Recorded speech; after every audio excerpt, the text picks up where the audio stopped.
Hi, I'm Jeff Foxworthy, and welcome to Gamekeeper Podcast. If you want to learn more about farming for wildlife and habitat management, then, buddy, you are in the right place. Join the Gamekeeper crew direct from Mossy Oak Land Enhancement Studio as they discuss the latest wildlife and habitat management practices, news, and, of course, hunting. There's no telling what you'll learn, but I'm going to tell you, I bet it's interesting. Enjoy. We're live in 3, 2, 1. All right, everybody. Oh, Lord, here's that Mexican music, Toxie. I was telling you, for some reason, we are liked in Mexico. I don't know what that is. I think it's because our guest today was talking about he was actually doing a bunch of gamekeeping work and was constructing a sombrero. He did say that. That's exactly what he said. 5 minutes ago, I heard it come out of his mouth. Yeah, you did. That Maybe made me we'll have laugh to get him too. to explain later in the broadcast what a sombrero is. We're going to have fun today. I can just feel it. And let me just go ahead and tell everybody, Lanny's not sitting here, but when he walks up, whoever's looking out that window, wave him on in so he doesn't just walk off. Yeah, take a call or something. Yeah, so He's going to be in a great mood after having a flat tire and no telling where he's been. There is no telling. But Dudley, good to see you. Glad to see you. I'm glad to be here. Yeah, and then Toxie down at the end of the table. You look like you've been on a tractor, and I know you're going back on a tractor. No, unfortunately, I'm done.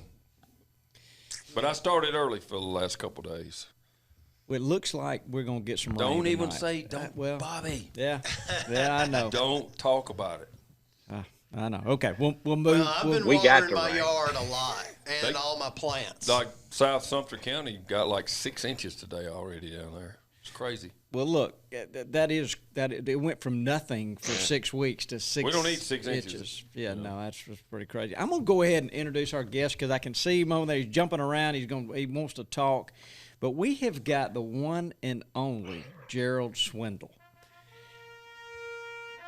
Hey, welcome to the Gamekeepers, right? Yeah, we blew the horns for you, Gerald. I mean, that's a big deal.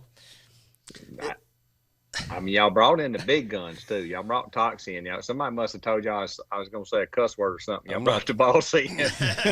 I'm the hired farm labor. That's what I am. I'm not the top gun. Look, we get a big kick out of some of the things that you do, and obviously we all love to fish, but we get a big kick out of what we see you doing around the hunting camps and carrying on and stuff. And we've been wanting to have you on for a long time. But before that, let me just say, how proud are we watching you on these fishing tournaments, wearing the Mossy Oak patterns, and out there winning friends, winning tournaments, and influencing people. Yeah, you've got it going on. Man, it's easy to promote a brand when it's your lifestyle. That's what I tell people. I say, when you're sponsored by the right people, I was going to wear it anyway, and when you're out there doing it in your own element and you can back the people that you grew up, like, that was all I ever did was hunt and fish. So like, it's kind of second nature to me, but it's been fun. I have enjoyed, really enjoyed my relationship with Mossy Oak and seeing things and kind of understanding more about game and land prep and learning. Early on when I was filming in TV, I met Cuz and sit down and talk, and I realized I was kind of getting at that different stage of my life where I still like killing. Now, don't get me wrong. I will turn violent, non-Christian in one day and kill stuff. But like most of the time, I'm trying to get to that next step in life where it's about the preparation and the lifestyle, the family style of coming back to the farm. So it's kind of been a cool blend now that I'm with Mossy Oak, that I'm in that part of my life where I can come down and talk to you guys about the seed and plant and then go back and watch it. And it's kind of cool to me. Me not being that when I'm not fishing, hunting is my getaway. That's where I go to get my sanity back, and my wife and I, we just enjoy it. We do redneck stuff. People ask us all the time about on social. I'm like, we just do redneck stuff.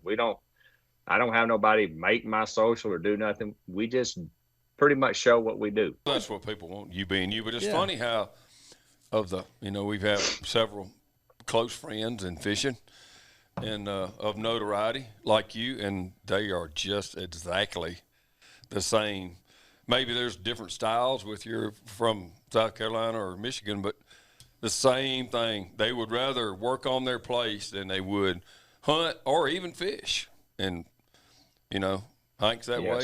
Absolutely. I think that's a key. Kevin, same way. That's all he wants to talk about, That's what he always talks to me about planting and hunting, and he loves it. But I like to give him a hard time because I'm like, bro, I just don't see many pictures of you on that tractor. And he's like, oh, I was on that tractor. And I'm like, but we like it. We like it. Like, I think when people always ask me about professional fishermen, they'll say, what separates or what's the common denominator when you get to the top 10 or 15 guys in the world? I said, if you sit us all down at the table and talk to us, you're going to find out that every one of them are avid bow hunters, not just hunters, right? Bow hunters. They want the hardest route they can take, and they strive and they live for the failure. That's what drives them. I was like, you just, from Jason Christie, you look at him, you look at Van Dam, you just go down the list. Drew Benton's, all these guys hunt, man, and they good at it. Well, I'll tell you what else is in common from listening to y'all too is the attention to detail. It's just kind of, it's not something y'all, I just talked to the group. It's not something y'all have had to make yourself do. It's just the way your DNA is already. And so it's like listening to you or Kevin or Hank, it's like you enjoy the fact that you tended to all the little details of have your place like you want to, where a lot of people just want to blow through and do it and, just kind of get on down the road and sit there and hunt and whatever. I mean, y'all are meticulous about every little detail. And that's, I mean, you know more about fishing, you'll forget more than I'll ever know, but you don't get to where y'all have gotten without attention to detail, what you're doing. And the sweat equity of doing the things, like when no one's looking. That's what I tell people, like, really makes a great fisherman is he's doing the work when nobody's looking. Right. When there's no cameras, nobody's writing a story about him. He's in his shop prepping for the next day. It's the same with hunting. A guy that works on his farm by himself and really don't depend on a lot of people, he would rather fight it by himself and then enjoy it when it's done. He's paying attention to pick it up, like the stupid things, picking up the rocks that might break the seed drill. The guy that's cutting a new lane here, studying the wind, that guy is doing everything when no one's looking. And I think that's, to me, that's the cool part about land management. It's like, it's just me. You got to open. It's just like the good Lord just give you a plain easel to start painting on. Exactly, and you're like, okay, right. I'm going to turn this tract of land into a green field here. That whole master planning of that's fun. And when it all comes together, whether I'm sitting in a stand or it's my wife or a sponsor or somebody and they kill the deer, the satisfaction's still there that I created that spot, I made it happen. And you pay attention, just like you said, detail, detail, detail. Yeah, that's the attitude to have. And so do you have a farm over there somewhere around where you live that you're managing? Yeah, my wife and I own 360 acres right out. We're about 15 minutes from Smith Lake on the Jasper side by Duncan Bridge, but we lease another 800 that joins my 360. Wow. And I own another 130 acres about 15 miles down the road. And then we own 304 acres in Weakley County, Tennessee. But my farmhand that I hired, a young kid, his uncle owns 2,500 that joins my 1,200. So we actually got a pretty good block that we manage. And it's funny we're talking about details because I hired this young man a couple of months ago, and he's 30 years old, but he can run any piece of equipment like Toxie. If you ever need a dozer runner, this kid can run the tracks off one. Like he is the best I've seen on anything. Wow. But getting him to slow down and those tiny details, when me and him are working together, he says, you're killing me. You're killing me. And I tell him, I said, hey, son, if we're going to get up at daylight, we're going to do it right. Yeah. We're not going to half drag it around here. We're going to go get the drag. Now he's like, when he's with me, he goes, you're just going to slow down when it counts and do it right, ain't you? I'm like, my daddy beat that in me. I mean, I don't know how, I wanted to say that when we was talking about details. I want to say my daddy had the knack about beating the details in you. I don't know how he done it. He could cure anything. You had the flu, he could beat it out of you. If you wasn't paying attention, he could beat it. If you had attention deficit disorder, he could beat it back in you. You'll learn. So my daddy was that farm guy that paid attention to every detail, and his motto was, if we're going to do it, we're going to do it the best we can do it with what we got. And it's funny now I'm only 52 and I'm working a kid that's 30 and he's a really good hand. And that's hard to find. I mean, I've went through some guys that want to work and they can't work. This kid can do a lot, but when it comes time, he wants to get in a hurry. When I come up here, there's dents all in my big butterfly, bat wing bush hog, and my skid steers all tore in the back. And I looked at him. I said, "Did you wreck them all at one time? I mean, did you just hit everything?" Yep. He says, "Well, I was in a hurry." No. I said, "It's because you ain't paying for it. When you pay for it, you'll slow down and look behind you when you're backing up." Right. That's the one lesson I would the good ones always take their time and or conscious thought. And a guy like Greg, he's been doing it forever. Yeah, he can get a lot done in a hurry, but they still, especially in farming, they take their time because not only will you tear stuff up, you probably won't do the best job with whatever you're doing. I see a lot of that with folks ordering trees. It seems like when folks get interested in doing it, they want to just plant their whole place in trees. Right. And usually they call back and said, I had about 20 or 30% survival. I hurried it, didn't protect this, that. Right. Then they start coming up with like a 5-year plan and just doing a few trees a year. Yep. And that seems to relate a lot to management in itself, is, you take the time to do it right and come up with a long-term game plan. Yep. Like paying attention to like the details and trying to work with my young boy working with me. It's a simple stuff like if you're spraying. So we went in, we did our first round of bush hog, and we're going to come back in and burn everything down, spray it. And I'm watching him, and he's skipping gaps.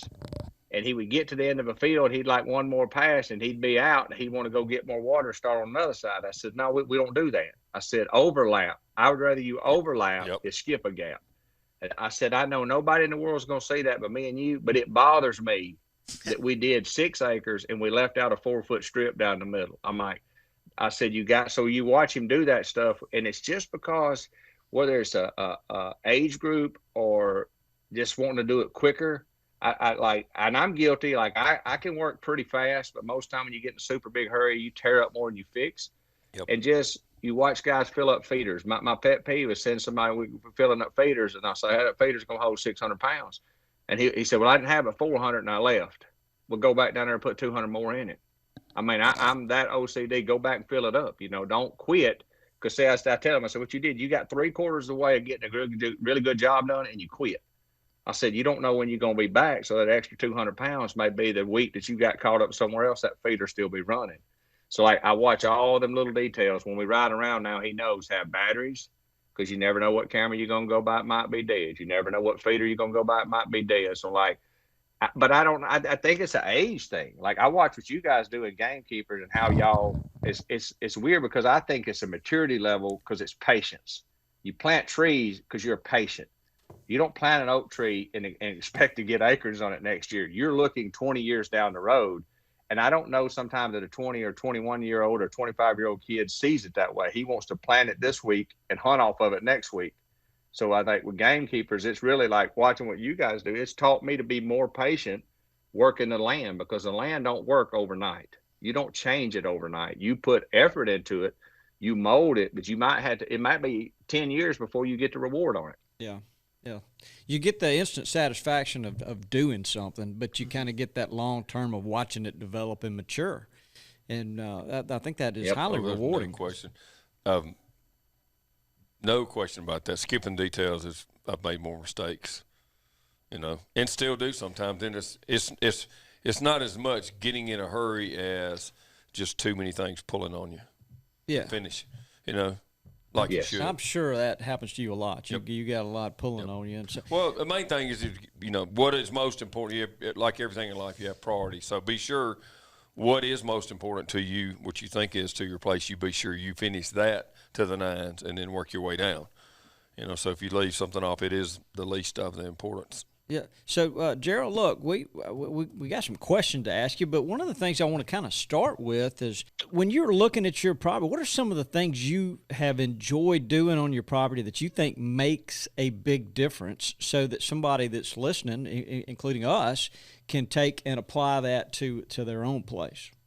I would say without a shadow of a doubt, and this little 360-acre farm is a prime example. When my wife and I bought it, it only had one driveway into the old farmhouse that was built in the 50s. So, yeah, we remodeled it, and it looks a lot nicer, and that's satisfactory. But what it didn't have was any roads, no infrastructure, no way to get around. If I could tell somebody, if you want to do one thing to your piece of property to add value to it and enjoyment, put quality roads in.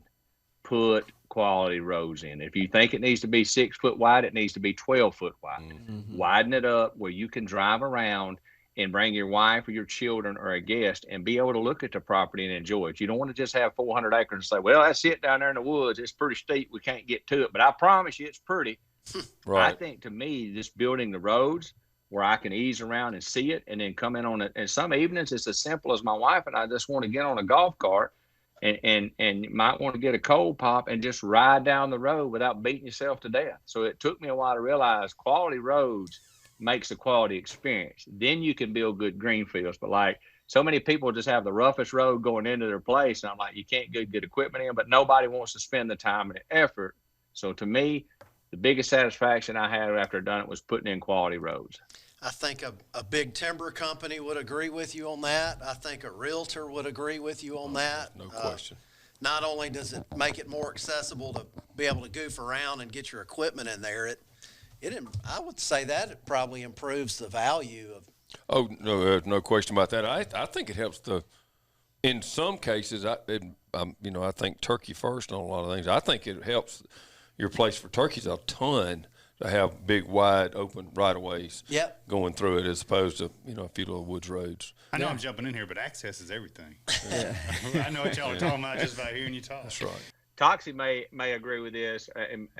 I made a comment to this young kid working for me, and we're working on another piece of property over here, and I said, dude, let me tell you something. I said, anytime you want to buy a piece of property and try to sell it, I said, the number one thing I've learned if you're going to flip property is put in a good road. I said, because if a man can drive out here in his Suburban with his wife and drive down there and look at it and drive out and not beat that truck blue, I said, you're probably going to sell it. But if he has to pull up at the gate and say, honey, there it is, I said, you got to remember the wife's 50% of the decision on this. And I 50. Said, build roads if you're going to show it. Yeah. Or maybe 80%. But you want them to be able to ride through the property and at least see it. And that's like so many times you pull up to a piece of property for sale, and if you don't walk it, you have no idea. Which, no doubt if about you're trying to get a steal on it, but if you're trying to flip it, having quality roads where they can ride around it, even as a realtor, to show it, it's key. I tell you, we spend a lot of time looking at maps around here, and to your point, Gerald, you never know a place till you get your feet on the ground, and actually get through it and walk it from stone to stone. You never know. You can look at a map all you want to and topo lines and this, there, and there, but till you get on there and get access to it and get around it, it's so I say first, my priority's been when people, buy a rough piece of land, what do I do? What's most important? How do I, and what everybody's going to enjoy it for is probably a little different. But for me, number one is the roads. Oh, yeah. Now, maybe you don't have to go all the way to your dream road system on day one, but the roads and the access come first. My second thing is actually, believe it or not, a fish pond. And my reason for saying that is you don't have to have a really big place. I mean, if you have when you don't have a really big place, you can have deer hunting, you can have turkeys, you can have whatever probably, depending on where it's sitting ducks. But you have a hard time sharing that with a lot of people. And so, I mean, you just can't. There's not enough, So my first thing is if you can have a good, for one, if you have a good fish pond, today's biologists can help you. You can guarantee the success. I mean, you go by their formula and it's guaranteed. Right. And you can let kids and friends, in fact, you need them to fish it to keep the, so to me, that's the first thing. My third thing is like some kind of place, and Bobby has something like that now, it's really cool, is some place that the family can go spend the night, on it. If, obviously, if you live there, that's different. But, yeah. Bobby has never spent the night on this place. I ask him about this all the time. So those are the three things to me before I even got involved. The rest of it will come easy as far as crafting all the stuff for hunting and habitat. But roads, a pond, and a place to stay. That will give you more family enjoyment right there than anything, I think. And just a place to go get away from it all. And I would agree with Toxie 100% on a place to stay. And I'd go as far to say it doesn't even have to be fancy. No. When you first get a piece of land, dude, if you just want to convert a storage shed into a little two-bed cabin. That's right. It's still a fun night out. You can put a camper. You can pour gravel and put a camper there, but what it also does, it lets you spend more time there so you can get more done instead of having to drive back and forth to work. There's something. That's just some simple place. There's something kind of spiritual about staying or spending a night or whatever on your place. You're right, it could be, and it does not have to be anything fancy. There's something so cool about that. I mean, from the first day, I was still, that was a while ago, but I still, that first place was where, our main place in Alabama is down there now, and I still remember parking on the side of the road, walking out there and going out and grabbing a handful of dirt. I kept it for a while. I don't know where it happened to it, but that's mine. It just like, just like in the movie. nobody ever talks about what Toxie's talking about, like the satisfaction of staying there. Everybody talks to me about hunting or the actual catching, the process of the fish, or just killing of the deer. And I'm like, man, if you just knew what the feeling was, if you just bought a 10-acre plot of land or a 1,000-acre plot of land. I remember the first time my wife and I walked across our property. We started this project, 17, 18 years ago and 16 years ago. We never shot a deer off of it for the first 12 years. How about that? We didn't have any deer. Like they just wasn't here. And I cut the first rows in with a chainsaw and a pole saw by myself. No tractor. So like this progress just kept going and going. And now we walked down through there the other day holding hands, and we kind of smiled. I said, we did this. That's so cool. We built this with our own two hands. We also were able to earn a living doing something we love with my two hands, and her helping me in the office. And I'm like, what a better feeling is to walk out across your piece of property. That's what, to me, hunting is never talked about. Like nobody take that feeling. That's as good as walking up on a dead turkey or a dead deer. It's we did this. We made a difference. If I could give people one message from all that we do, what he just said, what we're talking about would be that, you just literally don't want to miss the forest for the trees. That's right. In life. Because one thing about life, once it's gone, that was yesterday. You can't get it back. So don't waste your time caught up in the wrong thing. And if you have that, what makes him appreciate it too so much, he carved it out from, basically an acre on himself and together with his wife. So what a great experience. When it happens that way, you appreciate it more. But it doesn't matter whether you just already had a bunch of money or inherited a big place. Don't ever lose that. What Daniel say? Wonder. That sense of wonderment, That's just right, like we have as little kids. W-U-N-D-E-R. It makes life so worth the living. And look, I'm gonna tell you what, man. When you're out there, getting, the more you put in, the more you get out. And doing the work yourself and putting the time in is just so much more satisfying than just showing up and hunting. It just is. Yeah, somebody mentioned this earlier, and I got to thinking about it. Some of my best memories are like pole sawing branches with my buddy Jack, or whatever. It's not as much like that hunt where we had those two gobblers come run. No, it's all the work. Some of those other memories come back to you. Because that's what it's all about. I just can't see you. Well, that's doing all that, Dudley. Does he know how to that's run what a you pole don't saw? see. I tell people, I'm like, they say I want to get my kids to hunting and my wife, because they'll always ask me, how in the world did you get Lulu to start hunting? And I'm like, when we got married, she didn't hunt or fish. And the first time I took her hunting, I set her below a lock on, and I'm sky high, and I've got the pull-up rope tied to her finger, and she's covered up in a chair with some cane and a piece of blanket. And every time a deer would come, I'd pull up on that pull-up rope and let her know one was coming. She wasn't. she didn't even know if she was going to like it. And now this is a woman that's got her own golf cart, 2 different bows, guns, AR-15s, thermal imaging, and she hunts by herself, and she can kill them. But it was a process that we went through to get her there. So I tell you what sucked her into it was working. Like when she would come up here, we have 2 tractors. And I remember one night I went down to check on her. We made our big green fields, and we were been working them. It was first year we planted them, and she's running a rototiller, and I'm going down there and check on her. And it's after dark. And I'm walking up on the field, and she's got the lights on, and she don't realize she's singing that loud. She got her earbuds in, and she's singing some Kenny Chesney like you would. It's dark. And I get her in the house, like you can't even see nothing but the whites around her eyes. She's so dusty, but it's like it lured her into what we were doing. Yeah, no doubt. And then it become like a piece of light. So now when our grandchildren is up here, she says, "Let's take the grandbaby." So I want to. When I see them go to the hunting list, so how to get my wife or kids to hunt. Take them with you when you're doing the work. Yep. Let them start doing the work. Because sometimes just riding a 4-wheeler in the mud before Daddy hunts is funner in the summer than to hunt to a small kid. But I'm like you guys. My best memories of my dad carrying me on his shoulders, like walking around working.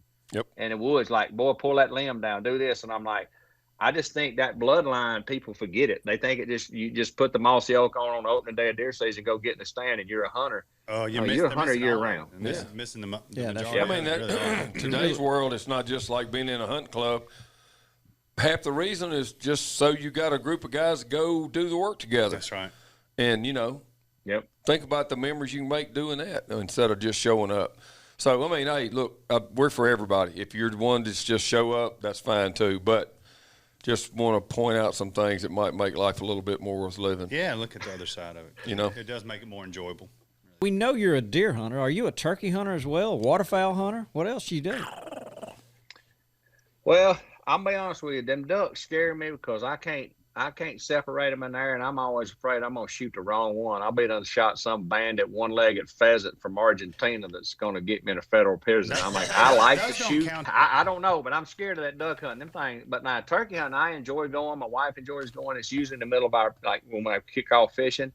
I'm an okay caller. I'm not really a good turkey caller, but I'm a turkey chaser though. Now I'll walk them all day with him. I do. Her and I have been doing it more and more since the first year we had when COVID hit was the first time we've ever got a turkey hunt at the farm because it's first spring we've been off. But I do enjoy it.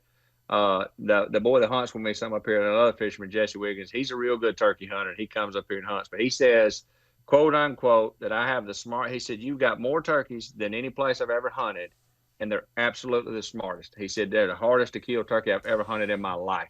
They must come from I don't down know if it's here. because I got too many. That sounded like an invitation. Well, I got did it not? Well, hey, it's a challenge. It ain't an invitation. I will challenge somebody because I will let you know. I'll show you where he roosts. I will show you where he's going to be at noon and at 4, and he won't gobble. Now, you can ambush him and kill him, but you won't call him. They will not gobble when they hit the ground. Well, he just hadn't heard our yelping. He ain't waited long. Bobby. That's right. Bobby. Okay. Tread Well, lightly. there's only one person in this room I've that hit made him with- Merlin recognize them that's as true. a wild turkey. So, Yeah, Mr. Yelp Box over there. well, I mean, I hit them with the TK and Mike, the Kiki The Flucker. I mean, Kiki I hit them with can fly everything. down, that's right. They don't gobble. Yeah. I love that mean, Kiki. Well, once if they you- come off the roost, if you yelp at them the way you just talk all the time, you're probably yelping at them a little too much. hey, the boy I hunt with, Jesse, he don't call. Like, he's one of them guys that don't believe in calling much at all. You'll fall asleep. He sitting probably with him. do. He won't, like, He'll probably have better luck too. he just says it.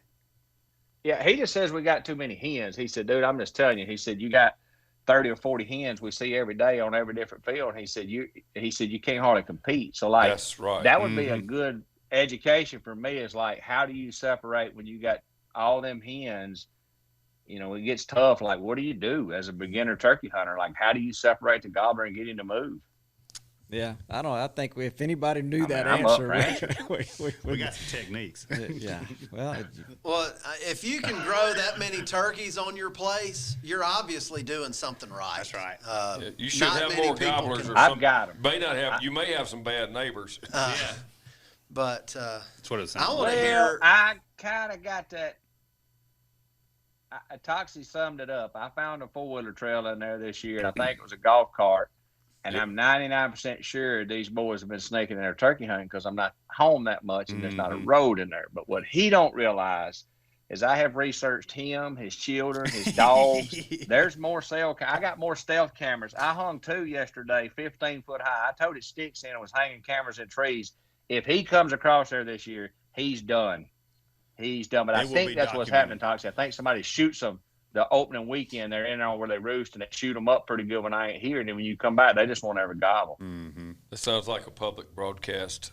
What's it called when you do the public announcement, public announcement? Yeah. Yep. public service. It is a PSA. He don't It was a realize. PSA by Gerald. For you. Yeah. It's like, yep, the best. Be warned. Well, I mean, let's I do not like poachers. No. well, let's stop and think about this just a I second. frown upon the poaching. The poaching is a problem, and somebody like Gerald, who's going to a public tournament that's announced he's They going to all be know there, he's he's going to be there, yeah. fishing. I mean, that's a problem for someone like it. How do you go about poacher proofing your property, Gerald? Caretaker. I had to hire somebody. That's why I hired that kid this year. I mean, you made the best point. Like, that's what my wife's always says. She said, all these people around here follow you on every social channel. They know exactly where you're at. So in turkey season, when I'm in Sam Rayburn in Texas, it's free run of the place, and they know it. I've almost caught them twice when they didn't realize we were going to be home. So, like, I hired this kid, and half of his job is to make sure that doesn't happen again. And it would be no different, if Toxie was on social on every channel, like, all the time, and people could follow, like, knew exactly where he was at. You ain't got There's to a worry about redneck that. Yep. That- Right. Well, and it's good for him that you don't, because if there's a redneck going with Toxie's in.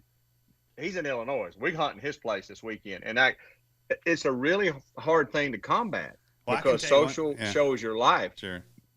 That can be tough, but I promise you, Toxie's always here. Yeah. Or there. Or there. He's here or there. That's He's for here sure. or there. That's for sure.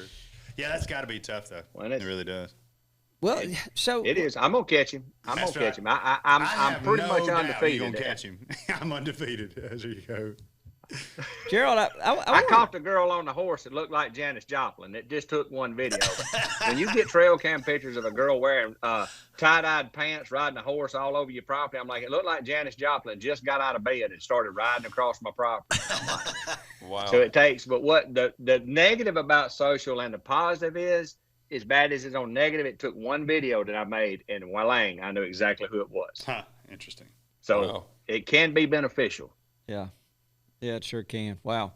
Well, I tell you that, poachers are a big problem. We talk about it all the time here, and you wonder, just what's going on at your place when you're not there. But like, we've got Spartan cell cams, and it's pretty incredible what they can do and what you can see. But obviously, you can't see everything. And one of the topics we've always wanted to learn more about is what guys do to try to take care of their place or protect their place. And you're as high profile a person as we've ever had. And yes, when you're fishing these tournaments, everybody knows where you are for the most part. Hey, the best way to catch an outlaw is to hire a wannabe outlaw, and I did. I mean, I hired a kid who's like me. My wife tells me all the time, she said, you would rather hunt a poacher as a 200-inch deer. Do you realize that? I said, you're right. It is kind of fun. And if he's out there, I will find him. And that's like, but that's what it takes when you work that hard. Like when you do all the planting and the fertilizing and the work, That's and right. then you realize somebody's backdooring you and just running over you, it just pisses you off to the core. So I'm like, I'll throw away half a hunting season, but I will catch you. And when I do, I will prosecute. I'm not going to talk to you. I'm going to prosecute you. So my farmhand said, he said, when I catch you so bored down here, I'm going to say, you got two options. I can beat you to death down here. You can go to jail. It's your choice. You take it. He said, either one of them is not going to be good. But like, and I don't know how it is in Mississippi, but in the state of Alabama, a game warden won't write a trespassing ticket. See, we can't call the game warden for trespassing unless they have a rifle and they've actually killed something. But if he's just on your property, game warden won't write it. You have to call the sheriff's department. They'll do the arrest on him and issue the citation, and then you can prosecute him that way. But the Game and Fish told me, said, we can't get landowners to prosecute enough. We lose it. Like, we go do all the legwork. We write the citation, and then the landowner says, well, that's the neighbor's grandkids. I'm just going to let it go. He said, so we losing our resources, which is kind of sad that in a way that the Game and Fish won't come do it. But I understand if they're not making any money. So you're having to bother the sheriff's department to come in. Yeah. Well, it's not that they're not making any money. They're just losing money. Well, they're losing time because they're building cases Right. and then they can't get them through the court system. Yeah. So it Every county's different. Right. Yeah. Every state, every county's different. That's right. Yeah. Yep. Yeah. Well, what he's saying in Alabama is exactly right. And in Mississippi, Yeah, you can sign an affidavit. in Mississippi, because there's a game warden. Yeah, or you can sign a personal affidavit yourself that says you saw them on your property, and then take it to the court system that way if the game wardens aren't there. So So, right. so Right. let me ask this. Yeah, that's the advantage, though, like what you guys are talking about with cell cameras. This has been the biggest breakthrough for poaching because once you have the evidence, Yep. it's hard to beat that. And with cell cameras now, even if they recognize the camera and try to take it down, it's usually too late. That's right. So the first thing the sheriff's office asks us, do you have a picture or a video? Because if you do, it's lights out. But if you just think you saw someone, it's a little tougher. Yeah. Yeah. Right. Yeah. So along these same lines, just recently in the last week or two, there's been some a walleye tournament up north where there was some I'm going to say alleged cheating that was going on. Allegedly. Is that rampant in some of these smaller bass fishing tournaments that you've kind of By gone the way, through the that was system? not a bass fishing tournament. It was walleye. So. That's right. But some of these smaller tournaments, do you hear of that happening? Yes, sir, I do. And unfortunately, this is not going to be a popular comment to a lot of people. I see it at the highest levels a lot. It just gets washed under the rug, or they won't pursue it down because of what it would reflect on a league or a different trail. But yes, there were some high school kids caught in Texas a few months ago in a Tuesday night Wildcat tournament, and they were part of their high school fishing team and had been a really strong team. And got caught getting them out of a basket on a Tuesday night tournament for $300. So, like, I think as long as you have people competing and egos involved, cheating is going to come to play at some level. It's no different than a guy who wants to say he shot a 170, if he has to shoot him out the window, his ego is so big, he's going to try it. So, like, unfortunately, yeah, we do see it. Now, at the level they done it, of putting 8 pounds of weights in the fish, first off, they only needed 2 extra pounds to win. So I called that overkill. I'm like, you should have looked up there. But, like, that was really weird how they went that far over. Most of our guys will just fudge the rules here and there, go through the gray area. And I just think it's money. I think when money gets involved in egos, people do things that they later in life are going to regret. That's a shame. Yeah, Sure. that really is. Really Can you tell us a fun or funny or a memorable story from one of your fishing or hunting exploits? So they tell me you're really great at telling these stories. Well, most of my stories, like when I go speak, people think it's going to be all this fame and fortune of fishing and traveling. And I'm like, I said, it never looks on paper like you think it does. You see what the TV show looks like or the highlight reel looks like, but I said, you don't see the behind the scenes, like when no one's looking. Because I said, you can stand on stage and make it sound like it was the best day in the world. And really, it's just you've been double dipped and dog pooped and rolled down a dirt road all day. Like, it's been a brutal day. I mean, I was fishing several years ago trying to make the Classic, and I was a lot younger then. And to make the Classic was worth about $25,000 to $30,000 in bonuses, which at that time in my career was a lot. You know, I'm like, I was a house framer by trade. I made $10 an hour. Somebody says extra 30 grand, dude, that's like a year's pay. I'm all in. And I was at the last tournament of the year, and I had to catch them pretty good. I was like 25th in the points. I had to stay there. So day one, I go out, I come in, and I'm in 25th. I'm like right where I needed to be, and I make the Classic. I got 2 more days. Well, I go out on day 2, and I get to the ramp. And what had happened the night before is I went out to eat with a sponsor, and I'm not a big frou-frou. I'm a meat and taters kind of guy. Like, I don't get all off. Like, I don't run off. I stay in my lane. But that day I was hungry, so I dove in a bunch of this salad that looked like biologic. I don't know what it was, but I shouldn't have ate it. I'm just going to go ahead and tell you. So, like, I was staying in a little hotel room called Pam's Last Resort at Hamilton Lake in Arkansas. And when I tell y'all it started thundering and lightning outside, I'm telling y'all, son, it was hitting. And I'm not talking about raining. I'm talking about my guts was tore up. There ain't a piece of toilet paper left in this resort. I'm in the yellow pages, and it's 3 a.m. in the morning. And that's the God's honest. I'm in the landscape, and I'd made it to the L's. And I couldn't get off the commode. I'd never been so sick. And I finally got the courage to get in the boat. I had to stop off at a bank parking lot in a Regions Bank. And I know someone on security camera, they think Bigfoot got in that flower bed, but I'm in a barn. So when I get to the ramp, I'm like, I got to do this. That's all I got. I get down there, and Trent Weldon says, hey, your partner today is going to be a lady named Mary, Miss Mary. I'm like, oh, God, I got a lady, and I got the tummy bubbles. Like, I got the chicken scoots. Like, I'm in bad shape. I'm in bad shape. And I blasted off, and I'm running up the lake, and every wave I hit, I'm thinking, I'm going to black out. Like, I'm done. I can't hold it in. And I can remember that morning, it was so quiet, guys. I'm like, literally, you could have heard a rat walking in high-top shoes in the grass. It was that quiet. Like, you could hear me breathing. And the fish are schooling out there, and this lady's sitting right behind me. She's got her camera. She's squatted down there. She's watching every move I'm making. The fish come up blowing up, and I grabbed that topwater bait, and I threw it as hard as I could. And when I hold that rod, when you get right here and I let go, I kind of relaxed. You know what I'm talking about? Like, I just kind of relaxed for a second, like after the shot. Well, it sounded like 2 chickens up in the top of a barn, and they was just hitting every wall. Just, ah! I'm like, oh, Lord. And she's right there in the floor, and I'm like, I don't know how to tell this lady, but I have pooped all over myself. And I turned around, and I was like, Mary, I said, honey, I don't know how to tell you this, baby. I said, I pooed myself. And she said, you did what? I said, I pooed myself. I said, don't act like you didn't hear it. I said, it was rough. She said, are you sure? I said, ma'am, I'm sure. Okay, I promise you what's happened here. I'm out there.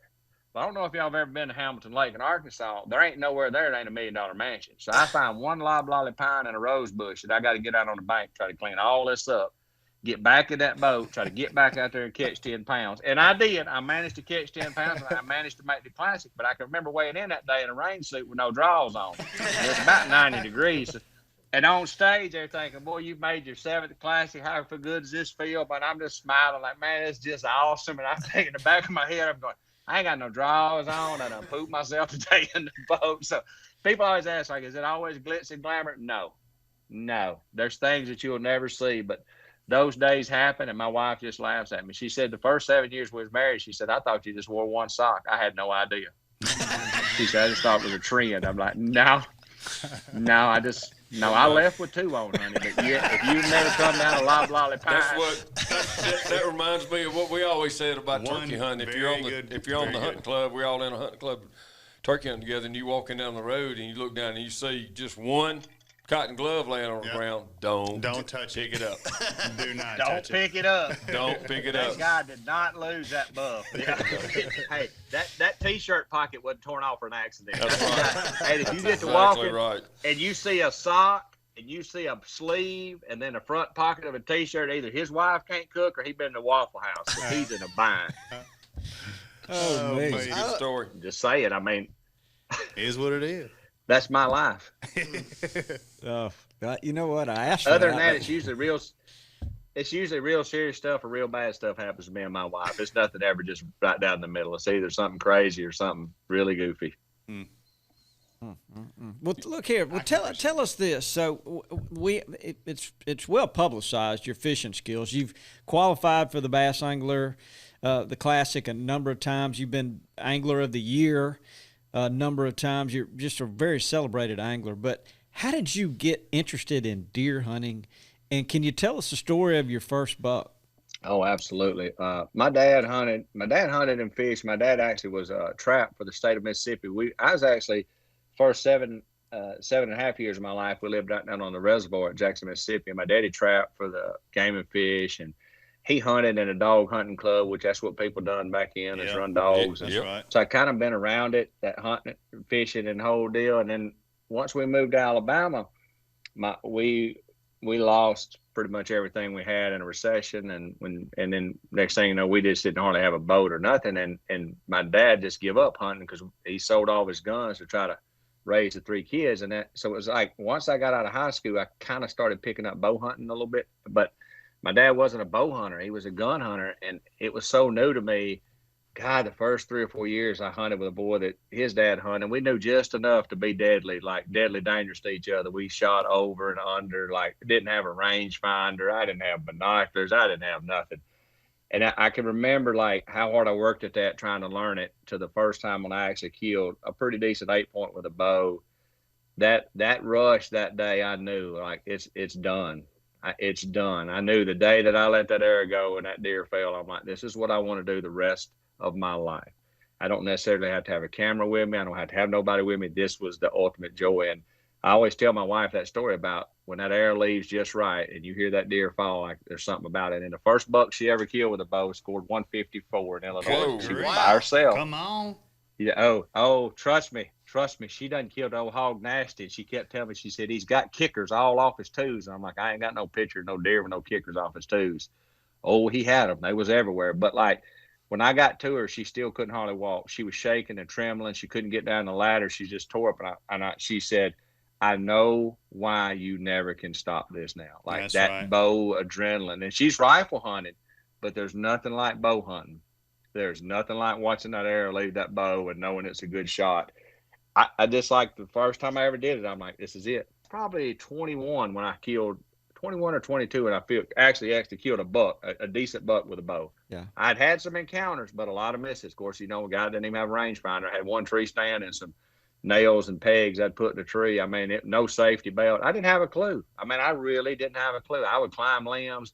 I mean, I think how dumb I was. I never even had a safety belt till after I got married. Once I got married, I was like, man, I can't do that anymore. I got to be responsible. So that first 5 or 6 years was just trial or error. And so when her and I hunt together now, she'll say, how do you know not to do that? I said, well, you got a little while, because I could tell you about 15 deer that I missed doing that same thing. So maybe trial and error is the best way to learn.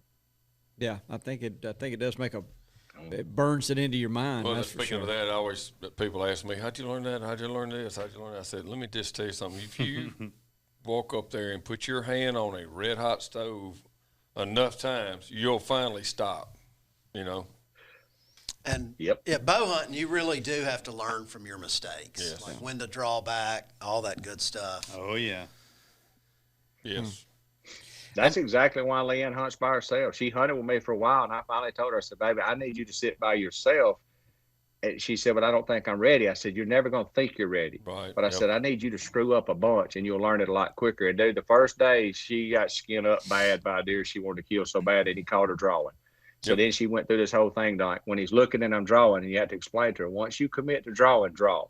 So then I try to explain to her, when you start drawing, if he turns and looks, you got about 2 seconds to anchor in. She's like, how do you know this? Well, I'm like, Toxie, if you've done and screwed it up as much as I have, you'll know that once you can't let it back down. So like after she hunted for a year or two by herself, she's pretty savvy about when to draw, when not to draw, when to shoot. And then now working with her on long distance shots when she's shooting, like where the deer, I always tell her where the deer's head needs to be if she's going to shoot a long ways. But I would have never learned that had I not sit in a tree and failed so much. There's no way somebody could have sit and told me that, and I'd have been too prideful or too stupid to listen. I had to screw it up myself to remember it. Look, I'm looking around the table. Everybody's, I can tell everybody's really enjoying this. Nodding. So Gerald, what about, so again, I want to go back and make sure our listeners learn something here. On your farm, are there things that you do that you think specifically make certain areas be a better bow hunting area? Or do you go in there and go, I'm going to do X, Y, and Z? Or is there something like that you do? I kind of come in, and my original game plan when I started laying my place out was to plant 2 big food plots. Like I thought to house enough deer. I think when most people, they want to have a lot of deer, but they don't have enough food or bedding area or resources. So the first 2 fields I built, one was 7 acres and one was 6 acres. And we had to cut the pines, dig them out. And then I started putting in smaller plots around it, but I keep a lot of bedding areas where timber's been thin, and I'll leave it rough. And then, owning a skid steer and a mulcher, I can cut lanes, but honestly, I try to keep as much thick stuff as I can around some of these smaller fields, and I use my big fields. I don't hardly ever let anybody bow hunt my 2 big fields. And I have never let anybody fire a rifle over a green field that wasn't a buck. There's never been a doe shot off one of my green fields, nor will there ever be. So we bow hunt, but like on my big fields, it's my sanctuary that I'll have 20 or 25 deer on an evening. I just don't let people bow hunt them to booger them up, because I figure if you keep that many deer in the center of your property and put your small fields around them where you can set up to bow hunt, I think bedding area is key, and you can never have enough food. When they say, oh, the instructions say put 25 pounds on this quarter of an acre. No, my instruction says put 125 pounds, because I anticipate being some deer here. So like they will eat you out of house and home. It may look good in October, but where are you going to be at in January when all your food's gone? So like, don't start with deer in October and lose them in January because you didn't prep enough. So I think for me, bow hunting on my place is, and of course they legalized baiting in Alabama several years ago. My wife says, this is going to be like shooting fish in a barrel. I'm going to kill every buck on this property. 1 year into it, she goes, this sucks. This sucks. I'd rather just go back on them off acre trees. I said, because they know you're there. But you could set up bait stations and hunt the perimeter of them. We don't hunt on top of them. Like my closest bait shot, if I'm hunting around a feeder, would be 35 or 40 yards. And I tell people, if you're going to bow hunt and you're sitting right on top of it, you can't move. There is zero room for error. And then if I have a good station, I'll put a stand up for all 4 wind directions. I'm that weird guy. Like if I've got a deer that I know traditionally gets in this draw every December, I'll have 1 lock on in there that I feed all year that'll have 4 stands on every corner. So when he gets in there, I don't have to wait on the right wind to get in the right tree. If I can get a marginal wind, you can kill him. But bow hunters need more cover and more food. Yeah, people think you need to be able to see a long way bow hunting. That's overrated. Yeah, you really don't. And 4 times the patience that you think. Yeah. Because, yes, he's right. Because, how'd you get that, for lack of a better word, anal about all those details? You know who else is actually the most anal bow hunter I've ever known, and I know thousands? Mark Drew. Mm-hmm. And what is his track record like? Oh, yeah. He is so over the top about every detail of, he is likely hunting out of stands. He hung 6 months before he's even in there.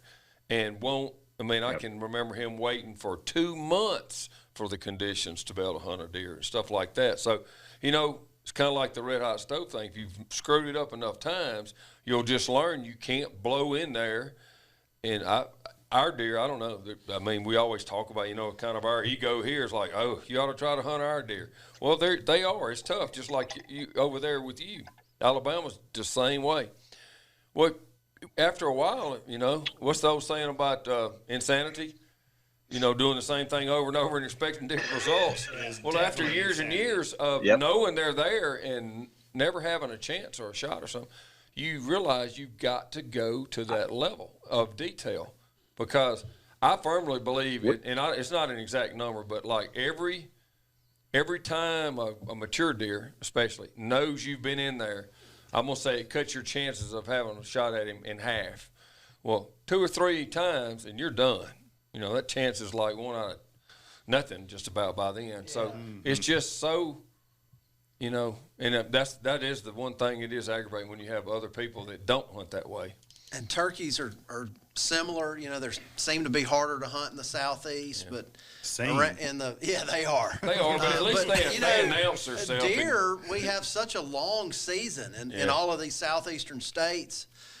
You know, you may be able to get away with hunting over a feeder or over a big field and shooting once, but our seasons are so long. Right. The pressure is just so important around here. Well, the great equalizer on deer has become the camera. Though. Yeah, that has become the great equalizer where you can be there and not be there. The ultimate scouter. Yep. No, that's tremendously. 100%.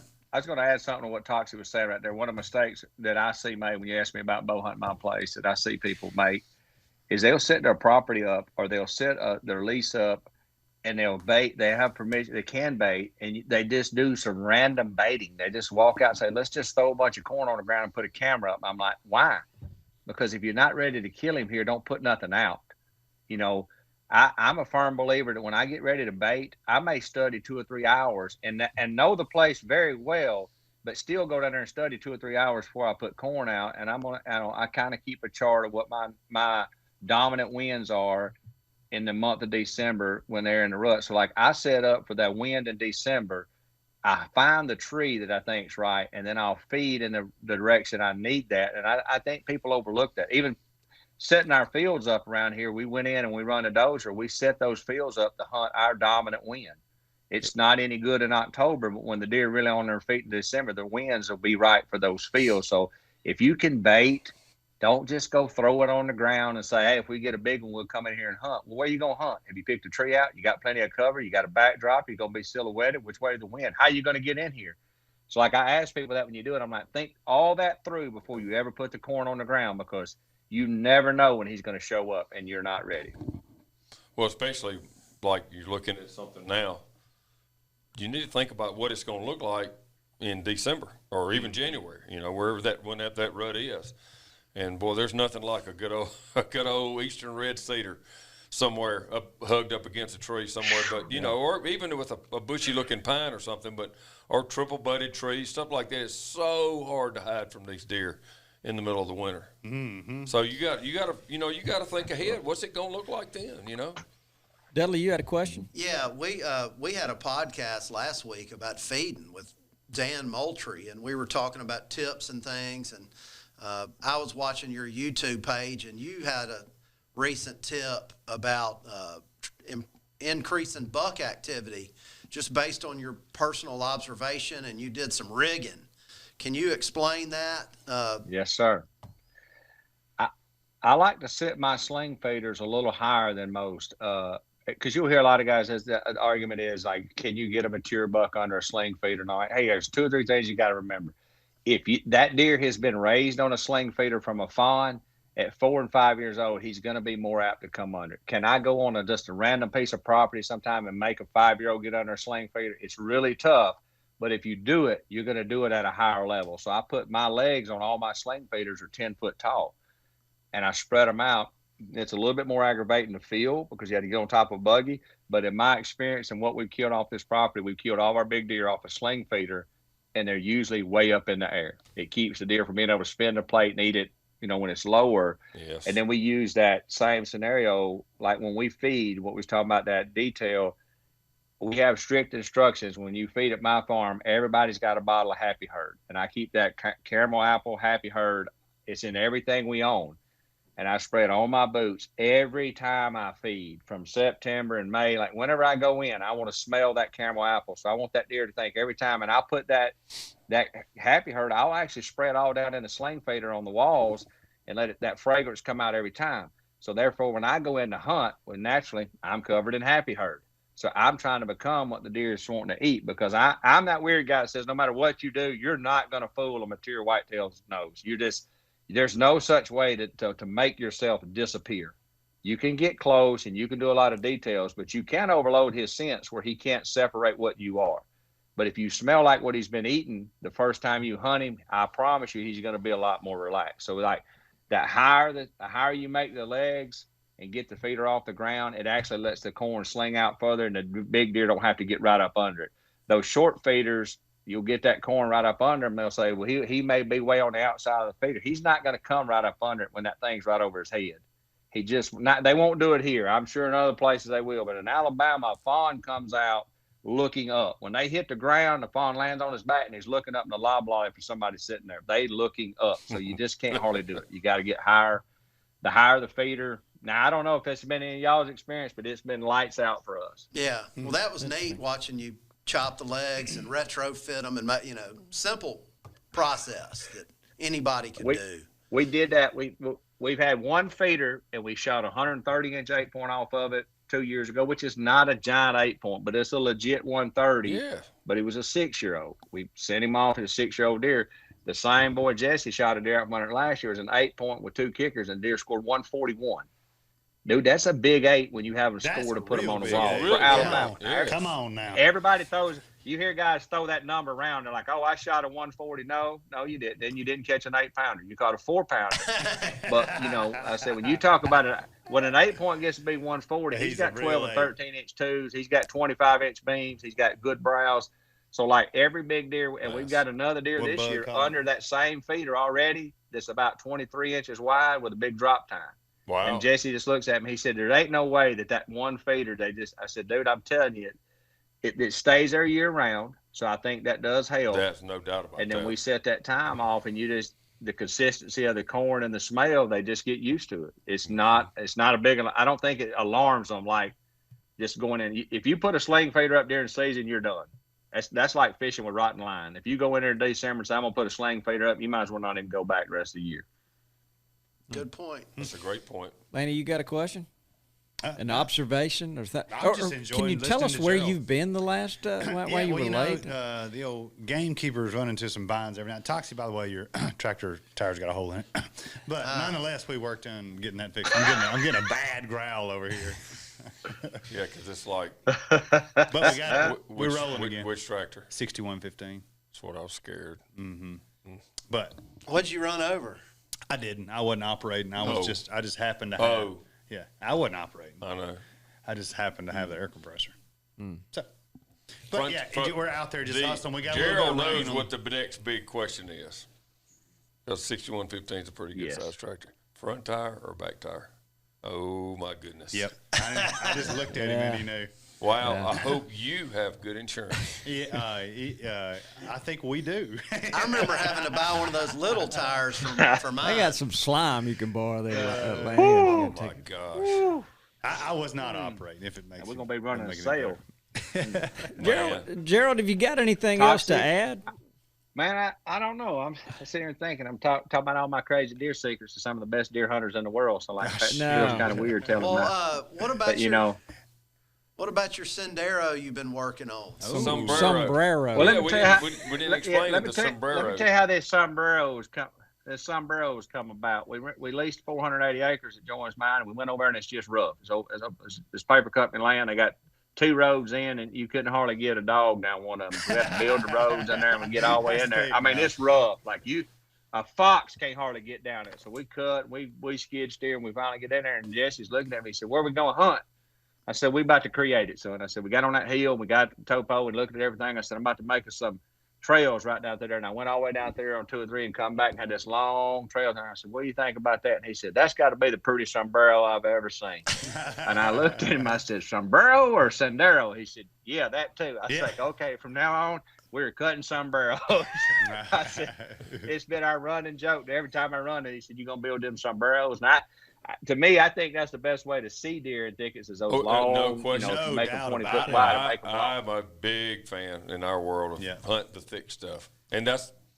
Yeah, I know people that are very successful, and they're even there. They're very, very conscious of, like, the stuff the deer are used to. Be sure where the wind's blowing from. Be sure you can get to it without spooking stuff. But those little, they're just not going to be out in the open. But where they're in cover and they've just got a little short something to cross, they're comfortable with it so much more. So yeah, the spindle effect. Yeah, the spindle. Hub and spoke. We have Hub and spoke. Been working on those. We have a place called the Spindle Field. Yes, you it's do. one of our best places. Toxie, what do y'all use when y'all cutting lanes like that from a hunter standpoint? Because I've tried about everything, and I'm fortunate enough that I've got a high flow skid steer, and I've got cutters, and I got a mulcher. But I think the mulcher, my Takatsu mulchering head, is really works good on making those. But I kind of like to know what y'all use. I honestly, in most cases, will use a dozer. Now, it depends on what it looks like. If it's a bunch of switches, you don't want to be pushing a D5 through there.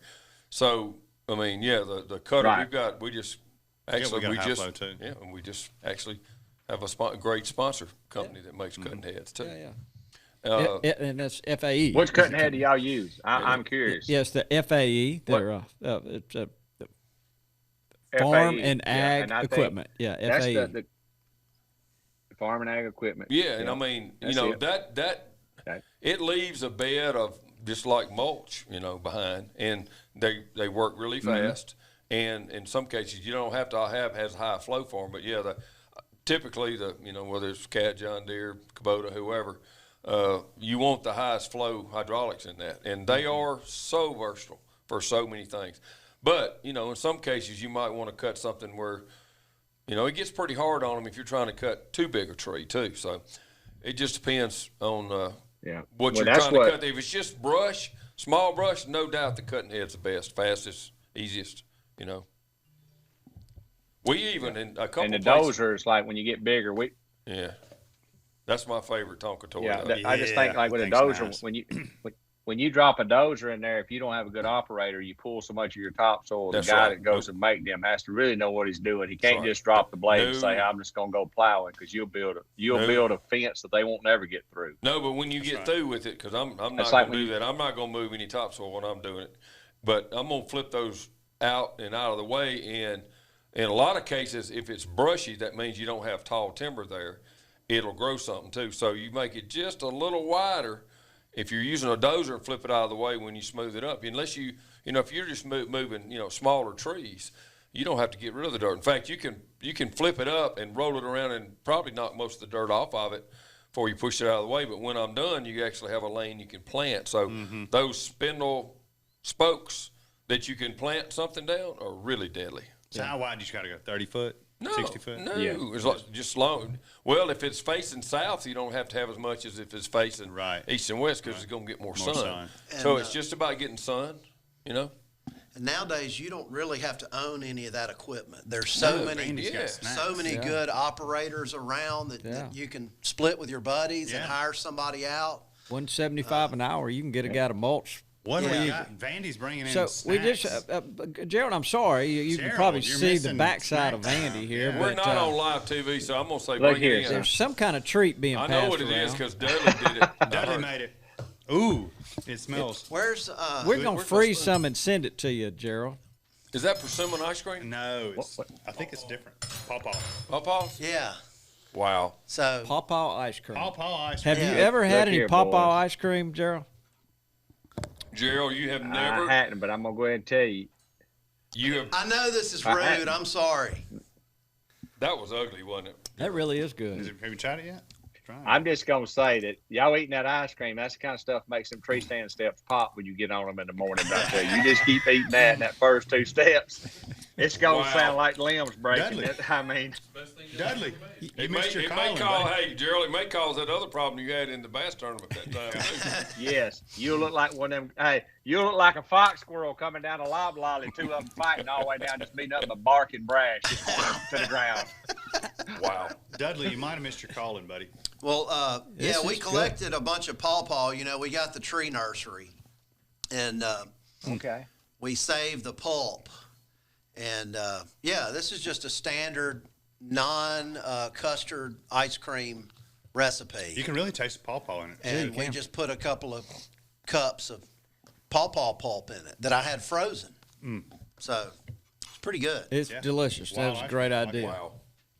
Hey, Gerald, I wanted to ask you a question. I saw a video Toxie, I sent it to you a few weeks ago where you were planting food plots in the rain. You were doing some mulching. You were working by yourself, and you were talking about how hard it is to get anybody to help you during when the hard work was going on, but everybody wants to go deer hunting. Gerald, if I would have just known where you were coming from, I'd have got in the truck and rode over there to help you. Because I'd rather work on the place than hunt. Now, seriously. But Bobby just sent me that, but no explanation.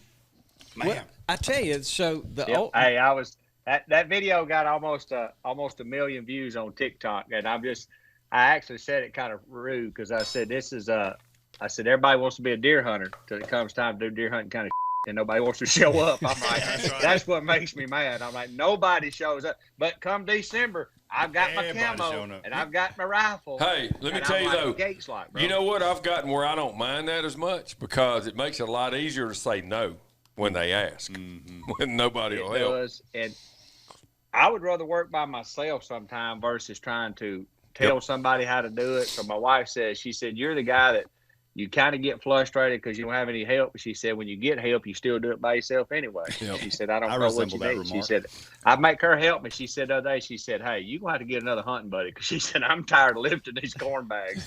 But it's part of it. But it's funny how those hunting videos and sometimes that TikTok stuff just goes viral. Like I trying to figure the algorithm and when one of those are going to hit.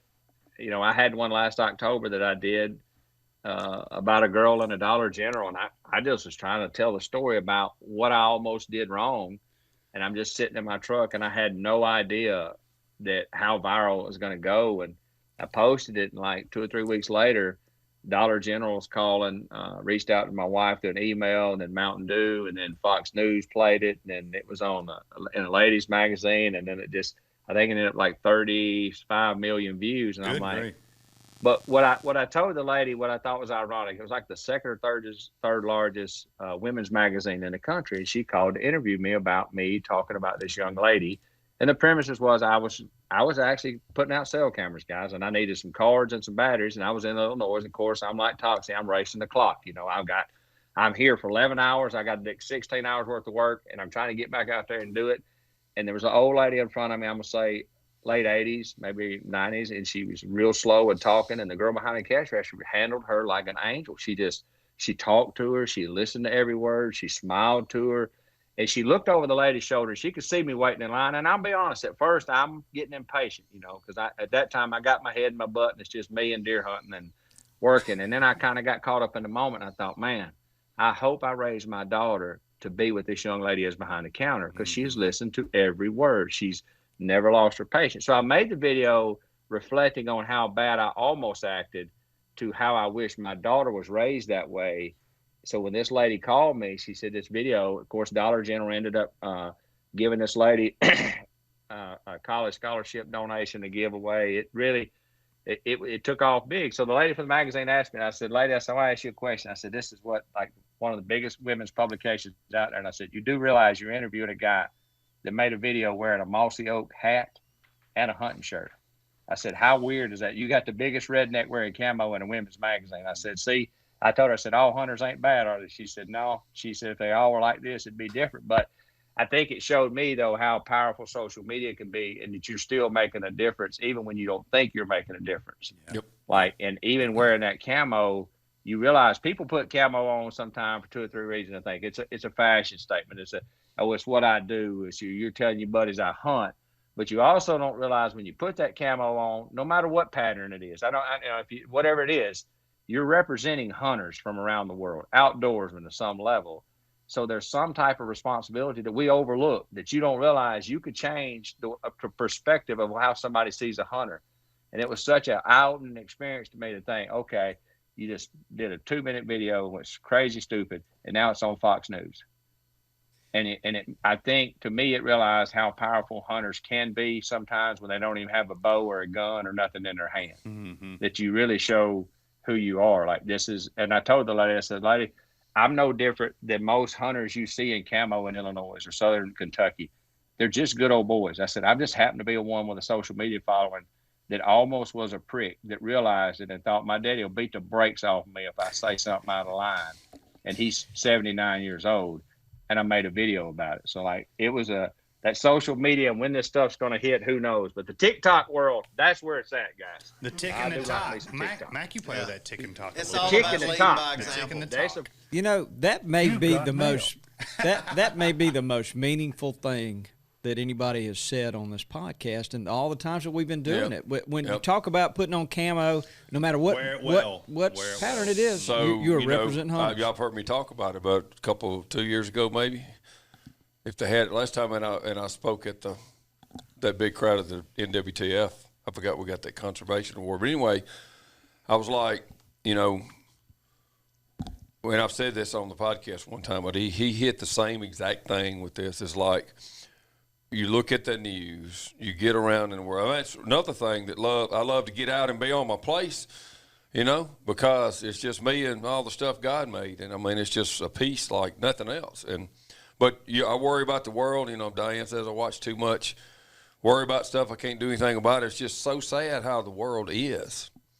And I look out there at something like the NWTF, or, you know, he's talking about hunters and all. Honestly, I'm not. This is no ego involved in this statement at all. It's the best people in the world, largely. I mean, we got some scallywags too, but the best people. Yeah, it's the best people in the world. And I was like, makes me so sad. What can we do? Well, it's like one thing we can do. All of us go home. That's what I said. I don't know, 4,000 or 5,000 people at the time. And be a good example. And he just nailed it when he said, That's right. We can be a good example. And you know what? Just him being a good example is more influential than any of us probably because of that following. But still, what's really powerful is all of us being a good example. And also helping everybody recognize the value in life of spending time outdoors. Because it's just the truth. That's right. No I doubt. agree. Big time. Amen. Wow, Gerald, that was awesome. I'm That glad you was told awesome. that. That was awesome. That really look along those Hey, it's lines. It all spun up. Well, look along those lines. When we have a guest, we like to learn a little bit more about here we go. And so we have at this point of the show, we kind of give it over to Dudley, and he comes up with we call this rapid fire, and it's brought to you by our friends at Springfield Army. Here. And it's so Okay. we ask you some questions, and you need to answer them as fast as you can. So he'll give you a couple Okay, options. so He'll give you two rapid-fire options, question. and you pick one or say Hey, neither. Gerald, when you get done with this, I'm gonna have to might get my sombrero out of here. Toxie's got I've karate got it. lessons, Yeah. if I'm not No, mistaken. judo lessons. Yeah, kuwatsu. Yeah, but I appreciate it. I look forward to seeing you. And if you'll send me Toxie, thanks for everything, bud. if you'll send actually I prefer on X to Google Earth. If you'll send a couple of pins where those tall feeders are, we'll be right on over. Or Hey. those turkeys. Those turkeys. Hey, I'll put you in one, son. I'm not afraid to let a guy kill him because I ain't got time to kill him. At least I know you worked on somebody's property. You worked on your own. That's right. You got it. That is not an issue. They'll tell you that. I'm addicted to that part of it. Yeah, well, Toxie, we appreciate you being here. Yes, We know sir. you got to go I somewhere. do. I'm so- gonna listen, but I'm Okay. gonna say goodbye now. All right, Dudley, why don't you explain what you're going to do All right, real so quick? I'm just going to ask you some personal questions. It's either this or that, and you just need to answer it quickly. If you feel the urge to say Okay. both or neither or whatever, you can do that too. All right? Are you ready? Okay. Livers or gizzards? Yes, sir. Rapala Neither. or Rapala? Rapala. Soybeans or corn? Rapala. Corn.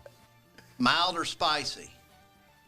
Mild. Original or crispy? Crispy. You like to eat crappie or bluegill? Crappie. Suzuki or Yamaha? Ooh. Neither. I prefer not to walk. No comment. I prefer not to walk. No comment. No comment. That was awesome. War Eagle or Roll Tide? Roll Tide. Grow in the garden or buy at the store? Grow in the garden. Pistol, vertical or horizontal? Gangster. Dove shoot or dove hunt? Dove shoot, baby. Dove hunters are what keep people in business for shells. I'm a shooter. Scrambled or fried?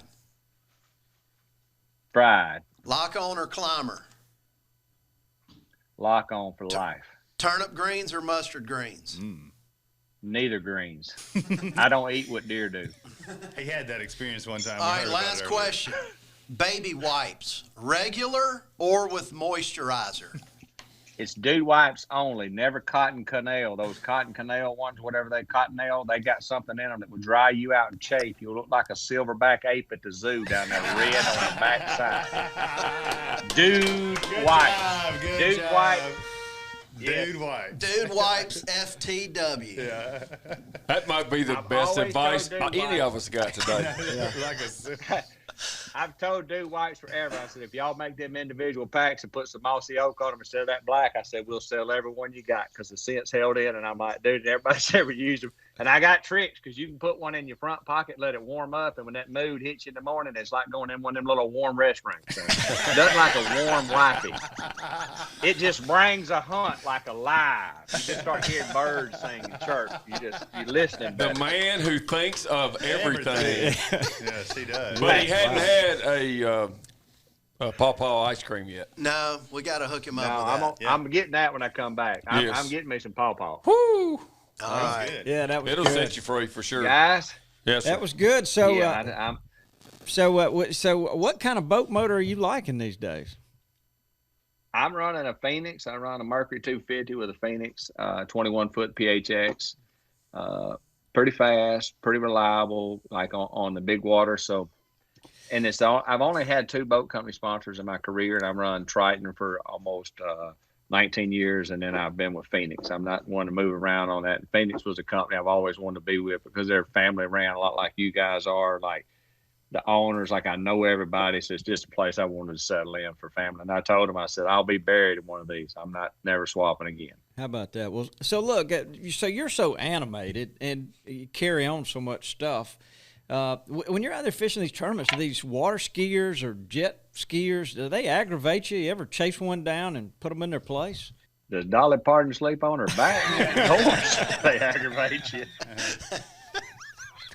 They make my teeth itch, but like I'm actually boring when I'm fishing in tournaments. Most of the time when I compete, my marshal always say, he said, dude, you're like, flip the switch. He said, when they call your boat number out, it went straight, like full on beats. Like he said, you don't talk, you don't smile, you don't nothing. I said, no, I'm trying to make money to buy another mulcher and a cutter. I say, it's business. That's right. It's all fun and games till we start fishing. But yes, sea doers and all that do aggravate you, but isn't it really nothing you can do? You just look at them and think, I understand your mother dropped you when you was little in the grocery store or something. I understand. You get your head. There's no reason you should act that way, but nobody's ever told a jet skier, it ain't a spectator sport. You can only go straight and sideways.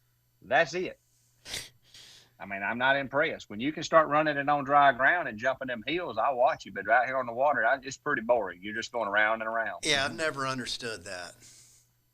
So, Gerald, before we let you go, we got one more thing. We'd always like to ask a trivia question. If you get this right, one of our listeners wins a fabulous prize.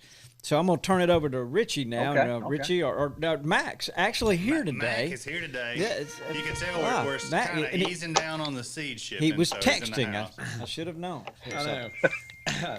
All right, so hang on now. Let's get to tell us who we playing for, Mac. All right, so we're playing for Dalton Thunderhead, and Bobby said Mr. Toxie's closet was locked, so now we're playing for a Cooper hunting blind. Okay. One of the Wow. nice ones, yeah. Those umbrella blinds? Yeah, that's right. In Bottomland, no doubt. All right, Thunderhead. You think that's for real? Thunderhead, when I think of Thunderhead, I think of the old NAP broadhead Thunderheads, so I don't know. Maybe he's a bow hunter. Yeah. Think of a Yeah, storm. I called that the Greg Maddox Thunderhead. You couldn't fly it straight. It had a great breaking ball. I shot them Thunderheads when I was trying to shoot them deer that got behind them trees because it can go out and circle the tree.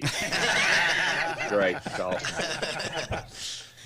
All right, here we go. You ready, Gerald? All right. I'm ready. What does the Alabama state record largemouth bass weigh? Is that a multiple choice, or does he got to know it exactly? No, he's got to know it. Now, there's some private pond fish that's caught that's been like 17 and 18, but it's a little over 16 pounds is what I'm 99% sure the Alabama state record out of a public reservoir is. That's He right. nailed it. Yeah, Of yeah. course. Ding, Good ding, ding, job. I think 16 pounds, 8 ounces. Boom. Hey, That's a big old fish. Yeah. So Gerald, you know the that's record. a dadgum dandy. the record here in Mississippi, there was an 18-pounder. In Davis Lake, wasn't it? Natchez Park Lake. Where is that? Natchez Trace Park Lake. It's in Pontotoc. I need you to drop me a pin. Ain't no problem. I grew up right by there. So, Gerald, I wanted to ask you one question, please. I love Rapala baits, and I never knew how to pronounce the name. I called them Rapala, but he called them Rapala. Yeah. Oh, my bad. So, but I love them. Always have. They're my favorite crankbaits. If you open my box, I got a bunch of them. Last weekend, I lost a fish that had to weigh 12 or 14 pounds. Of course he did if you lost him. And I had changed up and was using a bait that had just been riding in my tackle box for years. I'd never used it. But so it was, do I need to be changing out the treble hooks in my crankbaits is my question. Ah, good question. Because how did he get off a crankbait? Was it rusty? It's one of them things on a crankbait, like like on all that, because I'm a Rapala guy, Rapala. I say it's according to where you're at on the Mason-Dixon line or how you pronounce that. You know, if you go up north, it's Rapala. It's Rapala. Down here, it's Rapala or Rapala. You know, they get that. If you're from Mississippi, they get that Rapala, like you got a chew on there. But the new ones, the DT6, the DT8s, the 10s, you know, VMC, Rapala actually owns VMC. So the baits over the last 6 or 8 years, the hooks have become extremely, extremely good. So on all the newer version baits of them, no, I don't change any hooks out. But if you happen to have some old Rapala baits from back 10 or 15 years ago, I would say probably go ahead and change them. Yeah, that may have been my problem. You'd have had a 14 and it's a mystery how they come off. Yeah, it's a mystery. You got 6 hooks on there, and that sucker can jump off before you could move. That makes no sense whatsoever. Yeah, I mean, I just felt like I had the hooks buried on this one, and then all of a sudden they came off. So must have been in your hook set. Yeah, could have been. It was a big fish, so we'll never know. No, we'll never know. Nope. Look, I'm looking at Mac. Mac, you're looking at me like a cow looking at a new gate. Have you got a question for Gerald? No, I enjoyed it. It has been fun. It was super fun, super enjoyable. Fun. Learned a lot of stuff. Yeah. We learned a lot. I enjoyed it, guys. I would like to invite you to let's do it again, but get you to come over here and actually sit down with us. Maybe come hunting with us. Yeah, and come sit in the studio with us. That'd be great. Yeah, I would love to do that. I'd love to be able to come sit in the studio or hunt a little bit or just cook around camp. You know, I'm still weird if I didn't do a lot of work. I don't want to hunt, but I mean, I can do the toxie routines. I want to kill some does. We'll get you to clean the dishes. Yeah, well, we always got does to shoot. Hey, I can do that too. I'm glad I got to be on. I mean, I told Lynn, I said, I didn't get to do one, and I said it'll be, you know, it's been a big passion of mine, like working this land and our farm and us together.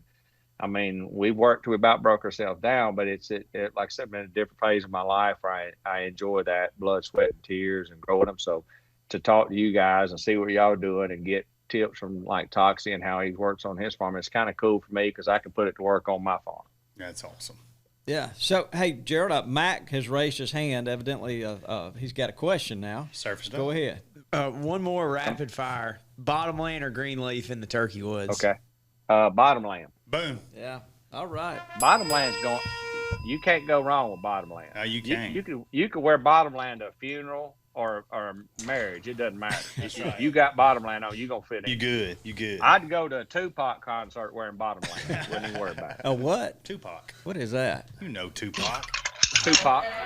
And he's dead. It's right there with your Barry Manilow album. Oh yeah. Okay. Now I'm dead. Okay. Look, Gerald, we have really enjoyed this. Thank you so much.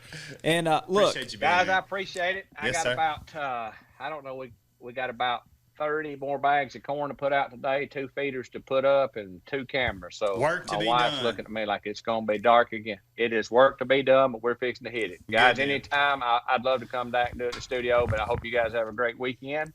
And I'm gonna get some work done. well, hang on Thanks, before you leave. Now, your wife you call her. Her name is Lulu. We call her Lulu. Well, tell her we appreciate her setting this up because she went to a lot of trouble to set this up. And Gerald, I just want to say she's for everybody at Mossy Oak, we appreciate the way you represent our brand out No doubt there, about it.